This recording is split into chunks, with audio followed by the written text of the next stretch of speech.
What is up, guys? Got a fun deck for you today. Today's deck, trying out the new cards, and the first one I really wanted to try out is this whole, sorry if I'm mispronouncing it, probably am, Melitele deck. Really interesting concept, and it's just a continuation of the Traveling Priestesses. We kind of have this little theme going on here, and we're also getting the new location, the Temple of Melitele Congregation, and then also Pilgrimage factored in their cool little combo. So I know this card's a little confusing, so I'll try and break it down. And there's one aspect of it I don't quite understand, so if anyone can clear that up, I would appreciate it. But basically, every time you shuffle this back into your deck, it's going to go from the Maiden to the Mother to the Crone and activate those effects. And then because of Crone increasing other values by 1, the more you shuffle through and go through the cycle, the stronger and stronger the effects are going to be. So typically you kind of want to go all in on a round with this, have like a long round 3, and just constantly shuffle this back with all the other cards and abilities that can enable it. And so, she can boost all allied units by 3 or 4, which is just disgusting. Spawn a 6 or 7 provision Northern Realms card on top of the one she was already spawning. And then this increase by 1 also affects the deploy ability. So you can absolutely have an amazing last say card right here. Really interesting, really fun to play. And again, just one thing to keep in mind when you're picking cards to put back in values, because this resets. This is what restart the cycle means. It means that, let's say round 1 you had this at like 1 and then it's going to spawn a 5 provision and you didn't quite get to the Crone one or whatever. When you go into round 2, it's resetting that back down to 0, back to a 4 provision card. So because it loses that carryover ability in terms of the actual card itself, you might want to focus earlier on the Traveling Priestesses because they're not losing their carryover, right? These charges that they have on there, they aren't going away. Okay, if that makes sense. Now the one thing I have, and if anybody can clear this up, is this boost an allied unit by 5. Does that reset? I didn't really have enough games that I played where I could see before and after where, I'd gotten it up to 7 in round 1 and then to see what that carried over round 2, because I never got past a whole cycle in round 1 because again I was just saving it. So if anybody can confirm, if it does save, then that would be something to consider, because then you are getting some carryover there. Though the Traveling Priestess is 2 charges and being able to spread them out is probably a little bit more valuable. But I hope that kind of breaks on the card a little bit. It's a little confusing. Took me a moment or 2 to get it. But really, really strong when you get it going off on a long round 3. So the other card we have right here, we're not focusing so much on this first thing. There's some kind of cool strategies you can do with that, but we really want Pilgrimage. So keep in mind that you have to win round 1 or round 2 before you're seeing this.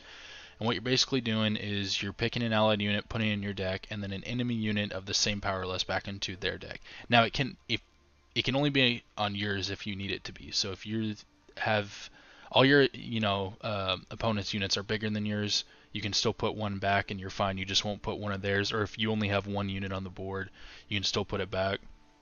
And that can lead to some interesting plays, combos, things like that to counter your opponent. And then the order is you're going to play that shuffled unit back. So this is really just focused on Radovid here, and you could definitely kind of cut this package out and switch it out for something because it's really heavily focused on this. But you can also get some great uses on replaying Priestesses or another Griffin Witch and Mentor. So there's other stuff you can use it for, but you really want it on Radovid, and that's just going to give you more of these leader charges, which allow you to just cycle Melitele or a Traveling Priestess through again, or to actually draw them into your hand. It swarms the board, so when she's boosting all allied units, you've got more on there. And pay attention with that if you have your 2 leader charges, then you get 2 more off of Radovid, and then you play them again and you get 2 more, and then she's also spawning units. Board space is going to be an issue, so do pay attention to that. The other things to note here, we really want to thin our hand down, so we're running Hubert, Knickers, and Roche just to go through and get out of our deck, play themselves. We've got 2 Siege Masters again to draw cards. We've got Taller to draw cards. We've got Istrid, Snowdrop, and the amazing Griffin Witcher Mentor's now really good card in this. Also running Kaer for another one. And then the boost a unit in your deck by 3 is perfect because it can give us Inspired for Traveling Priestesses.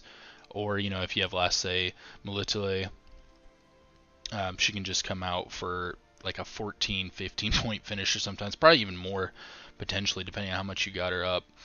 And then just some siege cards, again, because we're running Siege Master, so we need siege cards for them to pop out. And then Centurion Envoy, because we're drawing so much, can help top deck, make sure we're drawing into what we want. Squirrel, yeah, it's always a good little tech card. And then I have a Spores here, and a Mahakam L. Just, again, other tech cards. I just wanted some specials because Griffin Witcher Mentors only draw units. So if you can keep these in deck, like if your deck is, you know, Traveling Priestess, Melitele, Mahakam L, and Spores, you're always going to draw that Traveling Priestess and the Melitele, and that is incredible in a long round because your mentors are always going to hit those two cards and just keep skyrocketing the value. Gameplay, oh, and then we also have Sunset Wanderers, just a great card in general. It's going to draw us. We're pretty much guaranteed to see our entire hand with this. But yeah, so gameplay, your 3 thinning cards are really going to help you in round 1, either win on even or at least get out on blue coin without losing a card. You usually look to probably go like a Reinforced Ballista and Siege Tower, just engine your way through. Your Siege Masters are going to draw out, give you some tempo. You've got those other cards coming out. You could do the Snowtrap Istrid combo if you need. You could just go ahead and let Sunset Wanderers pop out. You've got a lot of different things that can at least help you survive. If you get round control, a long round 3 is probably in your favor. This deck has so many points.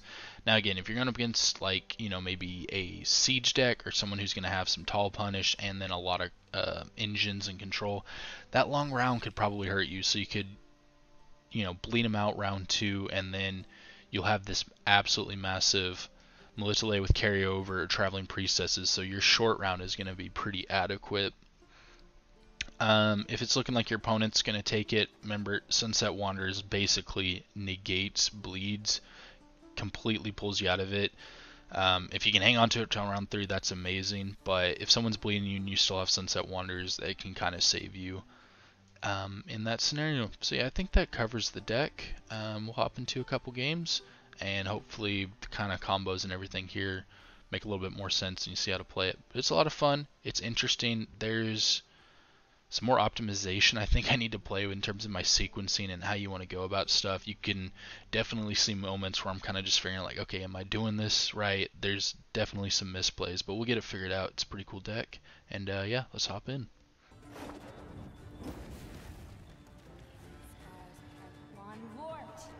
Okay, so first matchup here, I was expecting the mirror, but this is kind of a pile, and I've seen some similar decks running around from all the different streamers and stuff, so I don't know if this person just had a very particular version or what was going on with that, but yeah, you're going to see some interesting plays from our opponent over here.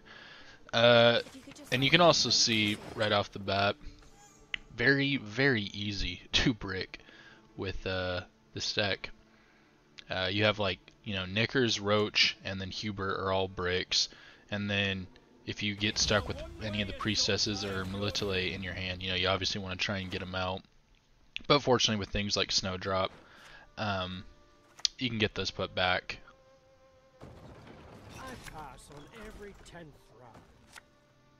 Beautiful thinning going on here. And then the initial kind of play with what we want to go here is obviously I'm prioritizing playing cards to the left of Sunset Wanderers, so that kind of, you know, helped lead my first play out there. And then after that, just, we don't have a whole lot of engines, but the few engines we do have, you want to play them early, right? Engines, you play early. And as our opponent slaps us with the Refards, it's very likely going to be a get out while we still can round before things get too crazy.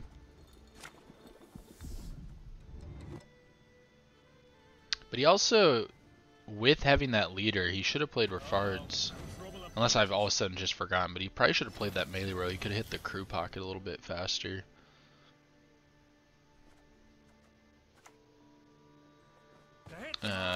Should be doing some hand correcting here. Unfortunately, drew into a card that we would have liked to put back, but we really need that counter ticking down on Hubert, so we got to go ahead and put him back, and we can utilize him. That's my sequencing there, is to go and get him back in there so the counter's going down before I play the other engine, the ballista.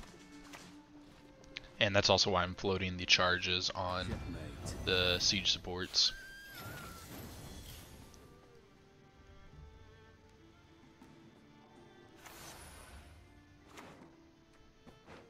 Snowdrop's a definite top deck we'd want.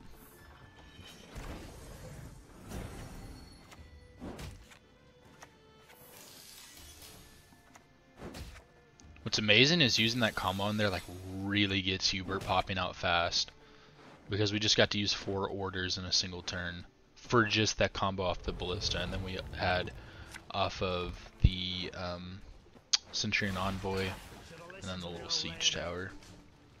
And Melitele really likes to spawn Scytheman. I feel like I get that a whole lot when I play her. I'm just going to go ahead and use her because he's catching up in points, and I still, if I can win the round, I'm going to. So, you know, we'll take the spawn, we'll take the 2 extra points.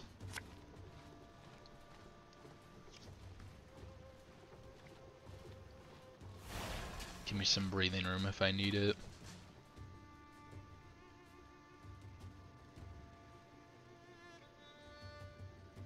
But as of right now, I mean, our opponent's going muted generator and hasn't really been utilizing a whole...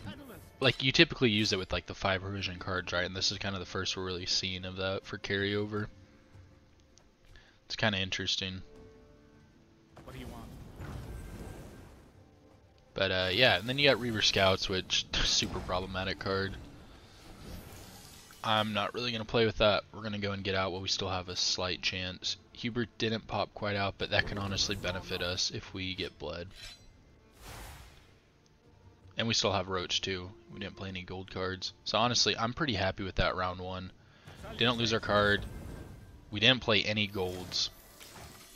Just played bronzes. We got some thinning done. And then our opponent committed Radovid, Adalia, Mutagenerator, and Rafford's Vengeance. So that to me is very good trading on my part. We should, basically like I said in the intro, Sunset Wanderers is going to negate any bleed. I think I'm keeping Hubert in hand because I can put him back with Snowdrop, and we want to go ahead and cycle back a Priestess because we're getting more value out of that than putting Hubert back. But that's something to, I think, note for round 1. If you guys are trying to learn a little bit with the game, just pay attention to what your opponent's playing, and if you can get away with just 2 bronzes and they're slapping you with a bunch of golds, you're in a very good spot, because unless they go straight into round 3, if there's a bleed that's happening and they bleed out some more of their golds, when you finally do get to that round 3, you're going to have gold and they're not. So definitely something to keep in mind of. So this was a bit tricky. I realized that the guy could just be playing a bronze card to then pass. But if he wasn't, I wanted to go and get taller setup, get some thinning, and just get ready for the round. When I dropped the Snowdrop 2 to have the double activation, he goes ahead and passes. It was probably a little bit leaning too much on expecting the bleed. And I'd probably say a slight misplay because we could save those points till later.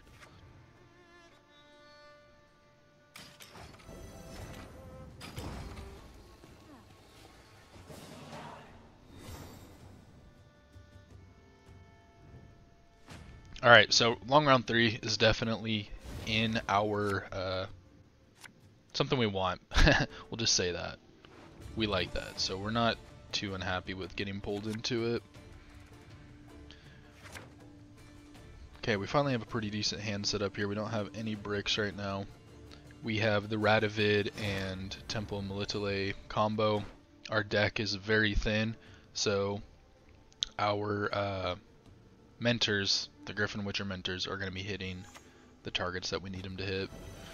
Go ahead and get our engine down. Just get it ready. One use of it, Hubert finally comes out.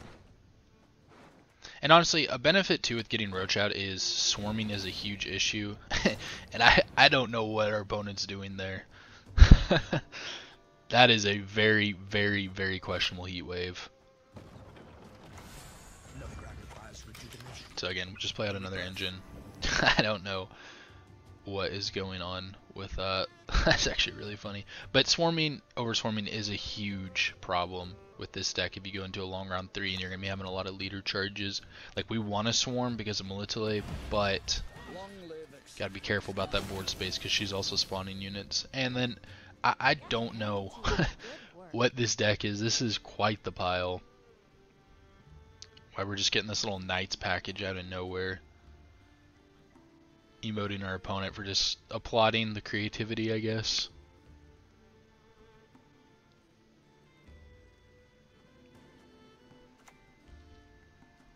Yeah, so plays here, we could go Snowdrop. Probably should go ahead and click. Yep. Very nice hits. Benefit of all this thinning.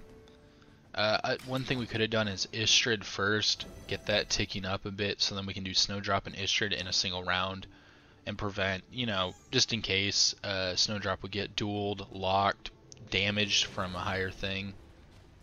Like a spear, whatever it is. Mastercrafted spear. You wouldn't expect to see it, but he's also playing Knight's package, so I wouldn't be surprised if this dude is running it. So that would be a combo thing that would make sense to do in place of just going to Snowdrop out instantly, and then there you see he was able to actually answer it. So we're going to lose a lot of points with that. But on the flip side, if we played Istrid out first, it might have gotten dueled as well. And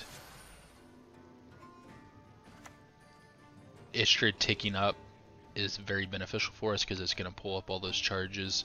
And so yes, you lose value on Snowdrop because all the times you're going to be cycling through, but then you also lose value on your Priestesses and Melitele by not giving them another cycle through with Istrid. So it's kind of a trade-off either way. I don't know the exact point optimization, but just something to keep in mind between playing the two.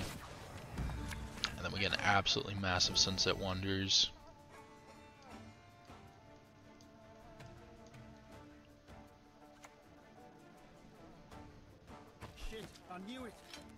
Don't be afraid. Well, I shouldn't say don't be afraid, but make sure. Yeah, don't be afraid to play the game correctly. Make sure you keep like some leader charge. Like, don't just spam them all to go and rack up the counts. Like, make sure you can actually draw the Melitele or the Priestesses or whatever is most valuable for you as kind of last saves at the end. Because it's really easy, I think, to narrow in. Okay, I need to cycle these as many times as possible, and then oh, you don't have them in your hand at the end, and you have a 5-point Mahakamel.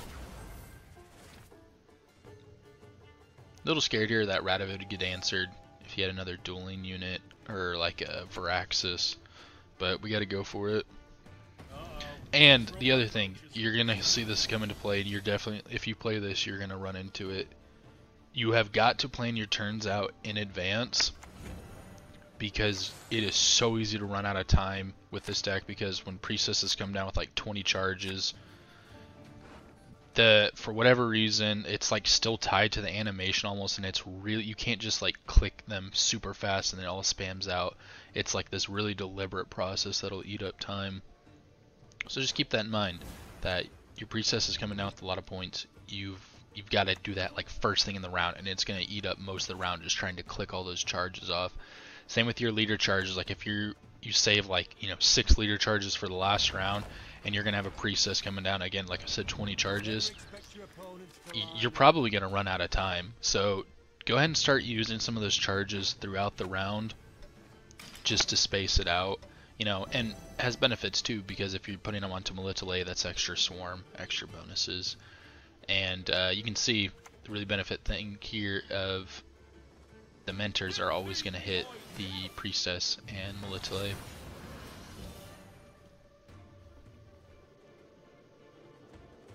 Kerosene is just a really great card in this list. Just that extra mentor, and then because boosting up a Priestess, if for chance it wasn't, you can at least give it that inspired, so when it comes down, it has zeal. We're going to kick Radovid back for the combo. We're going to put back his engine, just to negate some extra points.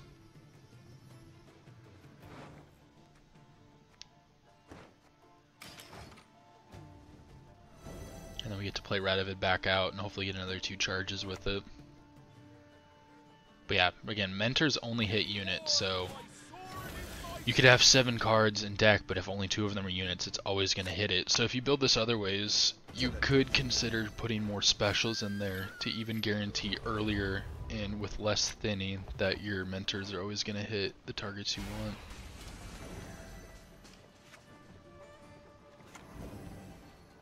Went ahead and used that first, so the siege tower then has the crew pocket.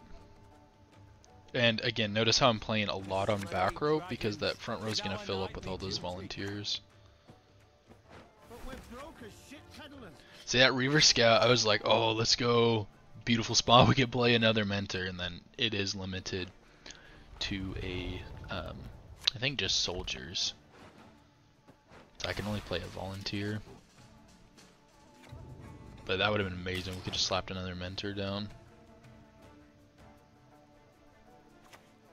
And it's the thing with like, that one's at least a bit more limited, but with all those like broken Nilfgaard soldier bronzes, like they've been tuned down a little bit, but especially when they first came out. The issue wasn't so much the cards in and of themselves, it's that Slave Driver could then get you another 2, right?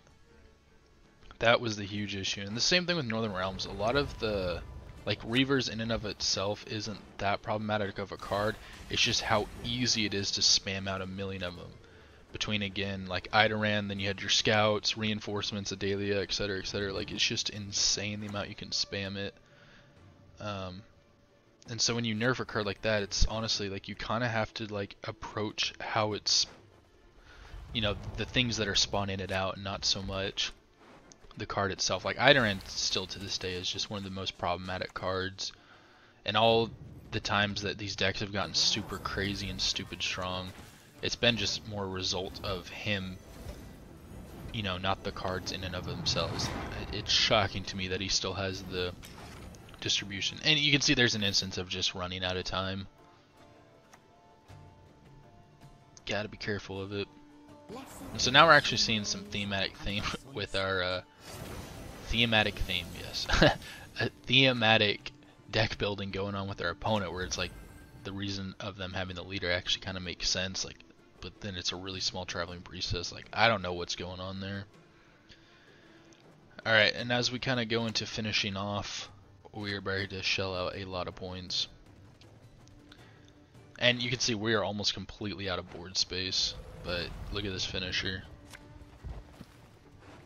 I was doing some calculations to see if Spores or Melitele was more worth it, and it seemed Melitele was just right at.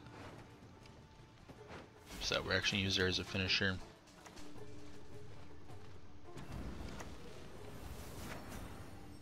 Look at that. 22 points.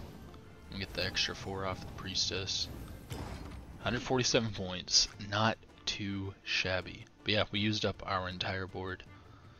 So pay attention to that. This Bloody Baron was scary when it dropped. He wasn't gonna able to come up with 40 points.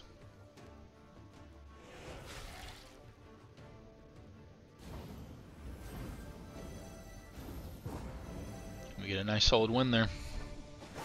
Let's move on to the next one.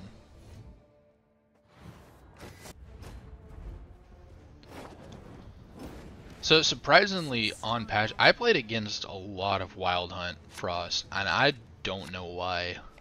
I don't know why a lot of people are gravitating towards that. It's kind of interesting to me. Like patch day and you're gonna go play Frost. It's weird. And yeah, you can see Brick Central happening again.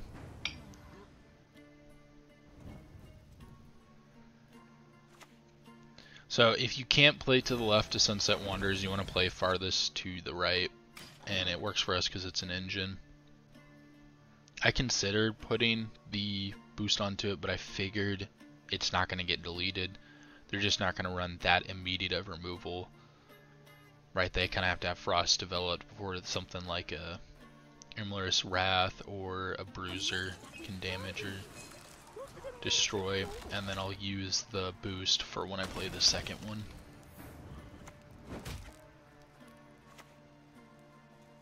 And we're going to row stack onto the Frost so he can't get value.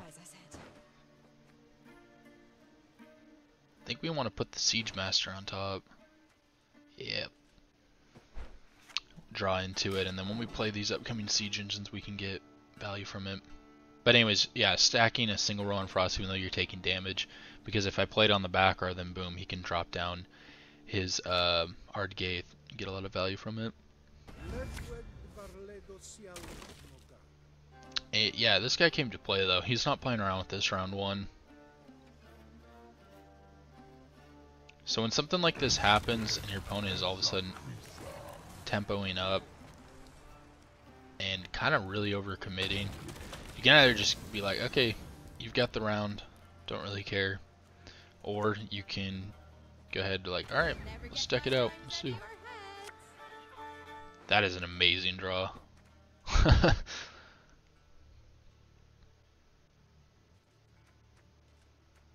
Yeah, we want to, yeah, putting that, we don't want phase 1 with this thing, so go ahead and get rid of that. And I'm boosting up Snowdrop here to deny his dominance. Like, he can go ahead and use his Imler's Wrath, and it would suck. It basically means we're out of the round, but he can't use it later when we have those Priestesses coming down, or Melitele who might be super massive, or Sunset Wanderers. Like in rounds that could be a little bit more important in terms of getting 2-0'd, or trying to win the game for the whole thing in round 3. So that's why I went really tall with that.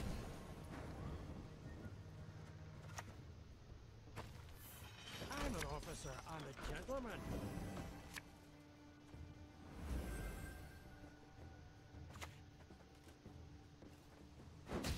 I was like, we need to focus on his tallest unit to make sure that stays down. We're gonna just go and put Melitele back to get. Are we playing for carry over here? I actually forgot what I was doing. Now we go for Melitele. I think it actually might be. No, that can work because if we want to play her again, then we can get the spawns and everything going with that.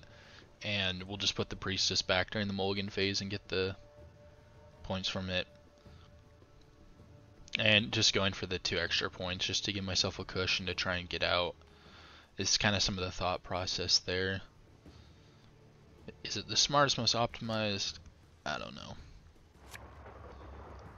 Okay, there's his Ardgaith. And we're lucky he bricked on the what is it, Winter Queen, because that could have been an easy win on even for him if she had popped out. It honestly really saved us here in this round 1.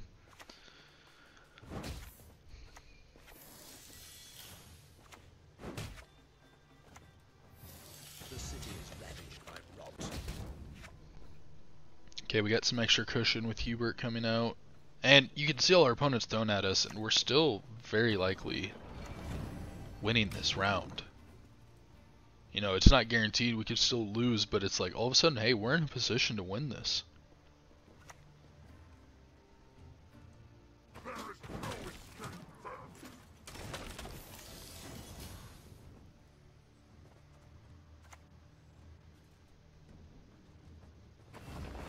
Gonna try one more time to play a card and get out.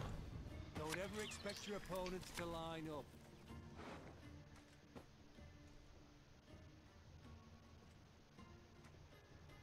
If he plays another card and stays close, it'll probably be our pass. Because we don't want to lose Sunset Wanderers.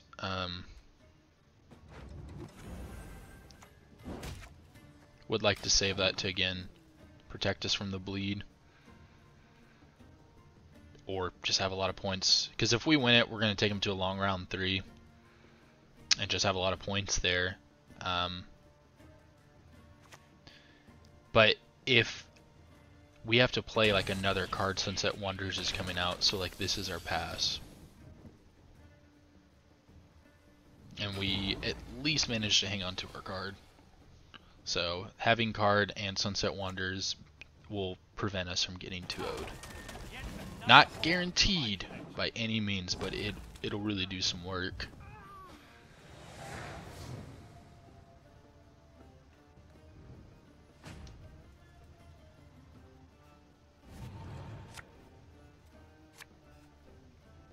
Spores is a definite keep card here for like Caranthier. Squirrel would have been a nice round 1 to get rid of Ardgaith.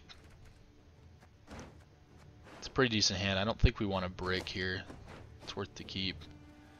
He dry passes us, we can just play Squirrel. Okay, so very, very nice value on Spores here.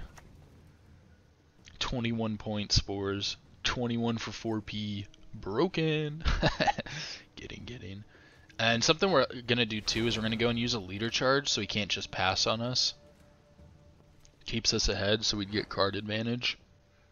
Protect last say, which would be really nice when we're going to have some pretty tall units. And you can see I'm going on the Priestess here because it already has a lot of charges. Melitele isn't going to be any, isn't going to have a whole lot of value throughout this round. I think here comes this, yeah, there's Winter Queen now. It's not bricked anymore. But I was doing that because I was expecting him to kind of go ahead and bounce out like, holy cow, like I lost 20 points or whatever. So let's just go and play for what's going to carry over the most, and that's going to be off Priestess. Melitele is more in the round, if that makes sense. Like if you want the most carryover, go Priestess. If you want over a long round generating a lot of points, it's Melitele. Though then again, I don't quite know how the boosted unit works. I think it resets, but I'm not 100%. So if that's not resetting, that could be carryover that's worth it.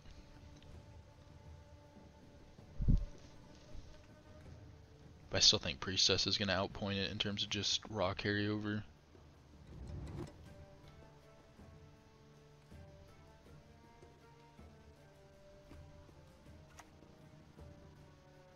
Okay, he's really going in.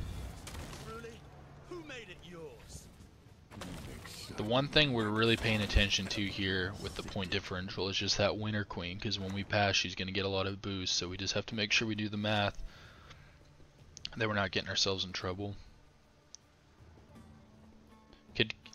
Yeah, I was ready to say we should go Mentor here, because we could keep Sunset Wanderers ticking potentially. Yeah, perfect. Put that back in Squirrel. We get another point out of Sunset Wonders.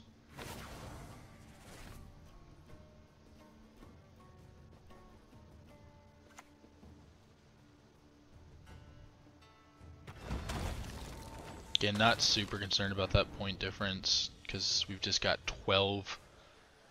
Right, already putting us at 20 on top of whatever else we play, so we're doing good. You can see again, still just stacking a row. Not the best hits, but if we do hit the one Priestess, that is getting cranked in power. Yeah, we want to put location back because we haven't won a round. Traveling Priestess, and then the lock. The Mahakamel, the negating lock.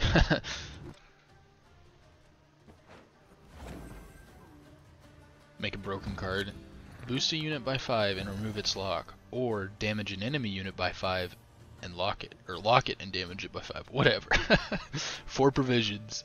Busted. Don't look to me for mercy. You shall find none.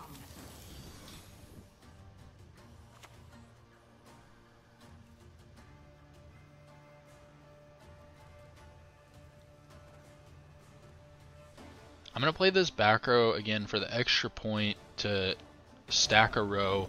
And then 2, I don't know if I exactly want to draw a card here and extend the round out for him. Because that could give him like an addition. Like if that card wasn't going to get him ahead by any means, then he has to pass and we keep our card. But if I draw him another card, it could be something really good that enables him to get all the rest of the cards from us.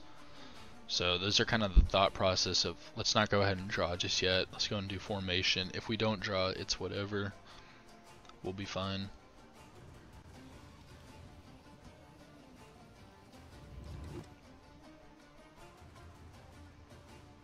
But another thing for building, if you want to mix up the stack or whatever, you can Care Saran and Taller are definitely cards you could cut, and you could probably run like a Roche.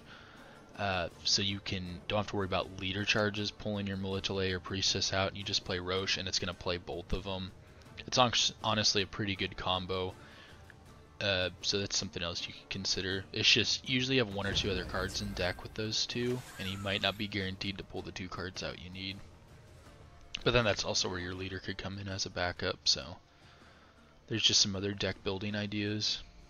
Also, remember when that card was like, was it originally 12 provisions for Roche? I know the Merciless one's 12 provisions, but I can't remember if the Play 2. I know it was 11, and then they made it 10, and then 9, I believe was the transformation, but I feel like it was 3.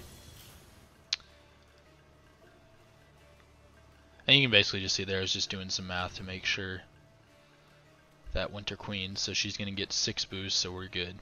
We'll be up by 2. Have to pay attention to that. Alright, round 3, we have card advantage. We've got a lot of good carryover. I'd say we're in a pretty good spot. He doesn't have like a Caranthier for a lot of point slam. He doesn't have Oberon, so he already used his, oh my gosh, what is the Aridin? So we're chilling. As John Cena would say, we're being chilling.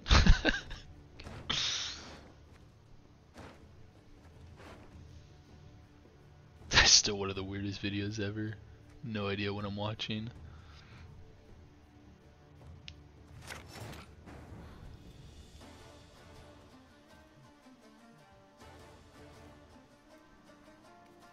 So basically what I'm looking at with this is what am I going to use it on. Could use it on potentially Melitele, if I could talk, or Priestess. Priestess is probably going to be the best because it hangs onto its charges. It's kind of the secondary use for this.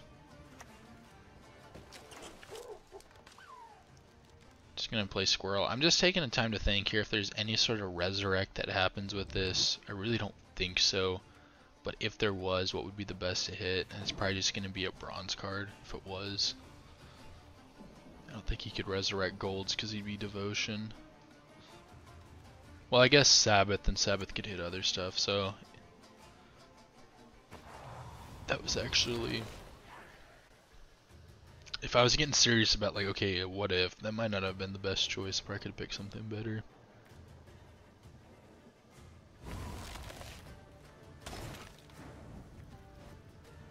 Checking here to see if he had another Ardgaith.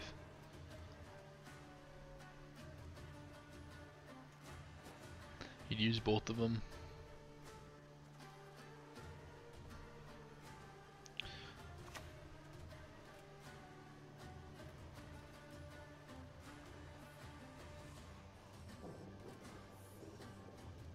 So we stack the row so it doesn't get benefits, but I was also considering maybe just go ahead and put it on the front row and we just lose 3 points back there, but it negate all the other points hitting into it. But this guy really seemed to like Frost, so I think it's just worth it to go ahead and stack because I play front row and he just loads that one up again. But see, like now till the end of it, he's always going to get his 2 by playing in the back, so that might have been a trade-off. Toad Prince, the overtuned card, in my opinion. So we're actually going to use location here to just kick the card back and negate the frost damage that's going to go on to it. And then we'll just play it again.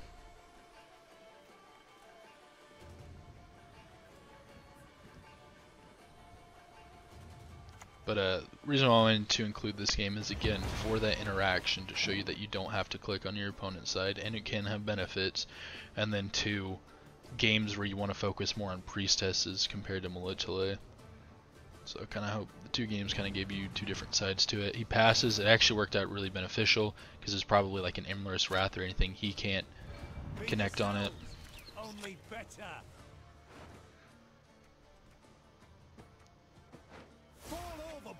We get a little bit of benefit out of Melitele. Play that with 9. We get an easy win. You can see how slow it is trying to click all this stuff. And I probably should have just went ahead and passed, but I didn't know if there was any shenanigans. You just never know. Might as well play it out. So yeah, sweet. Hope you guys enjoyed the video, commentary, and all that. Hope you have a good day.